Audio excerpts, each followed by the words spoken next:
30 અને 31 તારીખે રાષ્ટ્રીય એકતા દિવસનો અહીંયા કાર્યક્રમ છે અને ત્યારે પીએમ નરેન્દ્રભાઈ મોદી પણ અહીંયા આવવાના હોય અને એકતા પરેડ યોજાવાની હોય ત્યારે તંત્ર દ્વારા રાત દિવસ અહીંયા પૂર ઝડપે નવા પ્રોજેક્ટોના કામો ચાલે છે। ત્યારે ગતરોજ આ વિસ્તારના અંકટેશ્વર ગામના રોહિતભાઈ, શૈલેષભાઈ અને દીપકભાઈના જે લોકો અહીંયા એક એજન્સીને ત્યાં કામ કરતા હતા ત્યારે એજન્સીએ કોઈપણ જાતની સેફટીના સાધનો વગર એમને એવી જગ્યાએ કામ સોંપ્યું કે ત્યાં ભેકળ ખસી પડવાથી એ લોકોના દબાઈ જવાથી મૃત્યુ થયું છે। ત્યારે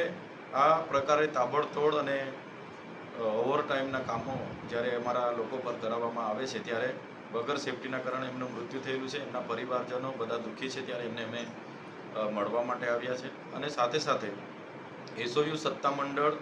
અને જે પણ આ પ્રોજેક્ટના એજન્સી હતા એમને અમે બધા જ આગેવાનો સાથે મળીને એમને કીધું છે કે પરિવારના એકને એક દીકરાનું મૃત્યુ થયું છે, એમના પરિવારનું કમાનારું બીજું કોઈ ના હોય તો એ પરિવારને માનવતાની રાહે બધા સહકાર આપે। ત્યારે એમણે પણ અમારી વાતને માન્ય રાખી છે, ગ્રાહ્ય રાખી છે। એજન્સી અને એસઓયુ સત્તામંડળ તરફથી પરિવારને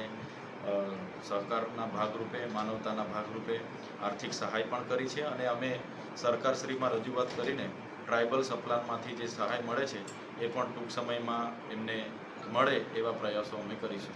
હમણાં અહીં નાદોદના ધારાસભ્ય દર્શનાબેન હતા, અમે હતા, સાથે રણજીતભાઈ એના આગેવાનો, ચંદ્રકાંતભાઈ છે, વિક્રમભાઈ છે, નિરંજનભાઈ છે, બધા જ આગેવાનોના પ્રયાસોથી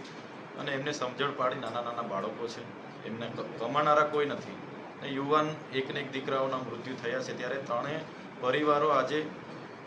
નિરાધાર બની ગયા છે। ત્યારે અમે બધાએ વિનંતી કરી માનવતાની દ્રષ્ટિએ સહકાર આપો ત્યારે એજન્સીએ